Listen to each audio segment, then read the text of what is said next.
of applause for Eni. Now, today, women's football is the fastest growing sport in the country. I have with me Eniola Aluko, who I think it's fair to say is at the forefront of football mania. Eni is recognised as one of the top female strikers in the world. She recently won a bronze medal at the World Cup, and if that wasn't enough, she also happens to be a lawyer. Eni, congratulations, first of all, on winning the English League title for the first time in Chelsea ladies' history. 5 days ago? 5 days ago. Has it sunk in yet? It hasn't. I'm still beaming and smiling. I wake up every morning and I'm like, oh, it actually happened.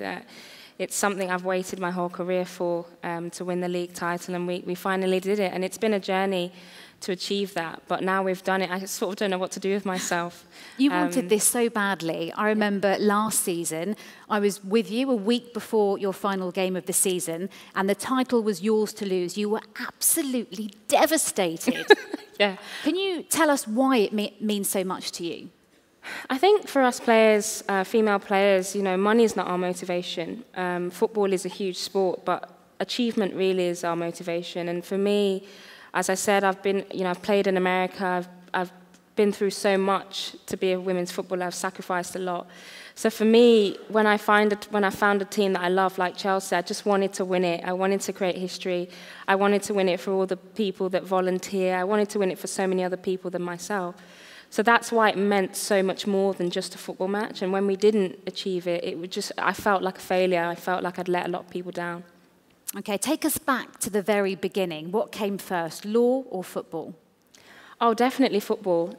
Football was my earliest memory, actually.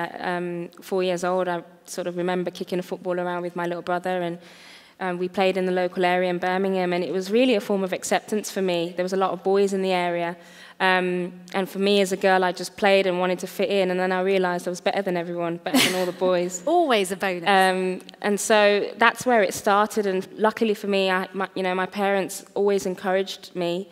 Even though I was a girl that played football and it was a bit weird at the time, they always encouraged me to play and express myself. And then I got into the school team. I was the only girl in the school team. And at that point, I think that's when I realised it was really a real talent that could develop. But I had quite a lot of opposition in school. You know, a lot of coaches always sort of said, well, it's against the rules for a girl to be playing. You know, where are the rules that the girls can play? So what did you say when the coaches said that to you?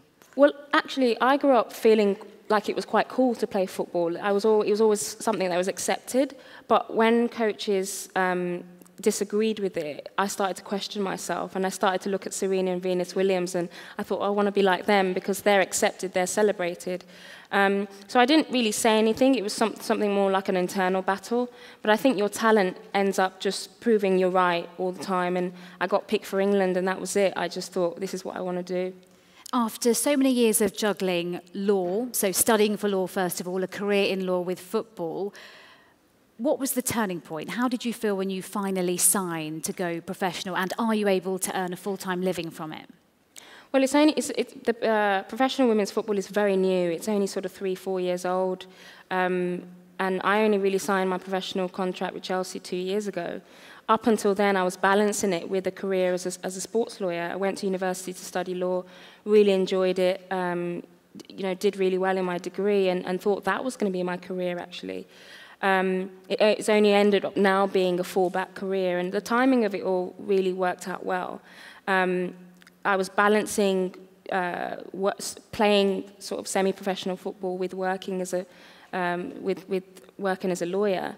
See, a lawyer's a full-on job anyway. It's a full-on job. Playing football alongside it. But fortunately for me, I knew I wanted to be a sports lawyer, so actually it became sort of mutually beneficial for the firms I work for. There were sports law firms, and for them to have a female athlete on their books, it was something clients liked.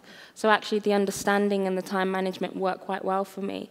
And then, Chelsea then turned around and said, we want to offer you a professional contract. At that point, I qualified as a lawyer. So I actually finished the end of the path, I suppose, for a lawyer. And then I said, right, okay, I want to dedicate my time to football because that's something that, not everybody can do.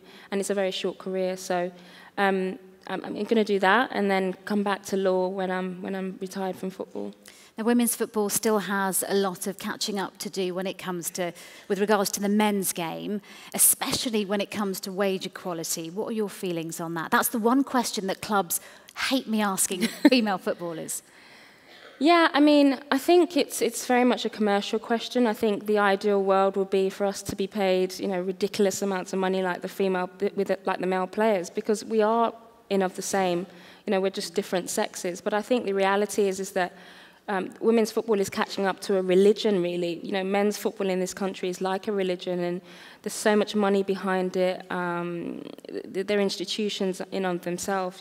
So some of these clubs have been going for 100 years, whereas, as I said, women's professional football is only very young. So I think we're certainly made a huge strides in the last 10 years. I never thought I'd be able to call myself a professional footballer.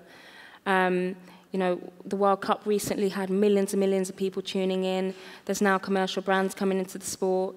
I'm on a full-time salary at Chelsea and comfortable. So I think we're certainly getting there. It's nowhere near what the men is, but I think now it's getting to a point where actually the comparison is not necessarily. Can women's football be a professional sport unto itself and create its own economy, I suppose? And that way, would probably provide a fan base and a sport that people can buy into. Now, your brother, Eniola Aluko, is also a professional footballer. He plays for Hull City. So what was that like growing up with a brother? And for him, it was an easier path to follow. There was a professional setup. Becoming a professional male footballer was a career option. Did that make you angry? Was that annoying? No, it never made me angry because, I always understood that our paths were very different.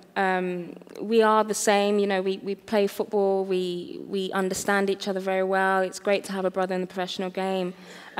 He's very well paid for what he does. But I think I recognized very quickly that there was actually a benefit in me being a female footballer. I've traveled the world. I've played in America, I've studied, I've met so many different kinds of people as a result of having to balance two things. And actually, my brother envies that. So for me, I actually saw the benefit in being a female footballer and having a different career path, because I've just had so many colourful experiences. Even being here today, I've been sat up watching incredible women. Nicole Kidman's my favourite actress. So I've sat there watching, and I think, wow, I'm sharing a stage with these women, and that's something that comes from being a female footballer. So I always saw it as a benefit, and it's always something that's been celebrated in my house. Now, your brother was born in England but chose to play for Nigeria at the World Cup. You were born in Nigeria but decided to play for England at the World Cup. Yeah. Explain. Well, for me, it was never really a choice. When I got called into the England team at 14, very early in my sort of development as a female footballer, and I suppose the Nigerian youth setup for women wasn't really around, so I didn't really have a choice in the matter. It was, I got picked for England, and that's what I wanted to do. I was so passionate about playing for England. Whereas for my brother, it was slightly different. In men's football, it's almost a battle. If you're of dual nationality, it's almost a battle between the countries. So it is a little bit strange, but for me, I see both as part of myself. I'm very much in touch with my Nigerian roots and support Nigeria, but I play for England. I almost have 100 caps now for England, so which is I'm very proud of that, very, very proud of that, and very passionate about every time I put on that England jersey. And finally, Eni, what's next? What's the next goal for you? Well, that's amazing because, if you would have asked me that last year, I would have said winning the title and winning the FA Cup, and we've done that now. So, complacency sometimes can set in when you've achieved your goals, but I think for me it's about, winning the Champions League for Chelsea. By the way, Eni was playing last night in the Champions League. Yeah. It's about, really developing myself as a role model for young girls as well. I'm really passionate about that. And, coming to events like this helps me sort of shape my views and shape who I want to be to young girls, because that's the part that makes me the most proud. When a young girl comes up to me and says, Eni, I really want to be like you, I really want to play for Chelsea one day, or I really want to be a lawyer. Or buy a shirt with your name on the back. Yeah. I always get goosebumps when I see that. So I think that for me is kind of my purpose and what I want to hopefully develop in the next 5-10 years. Eni, thank you so much. Round of applause for Eniola Aluko. Thank you.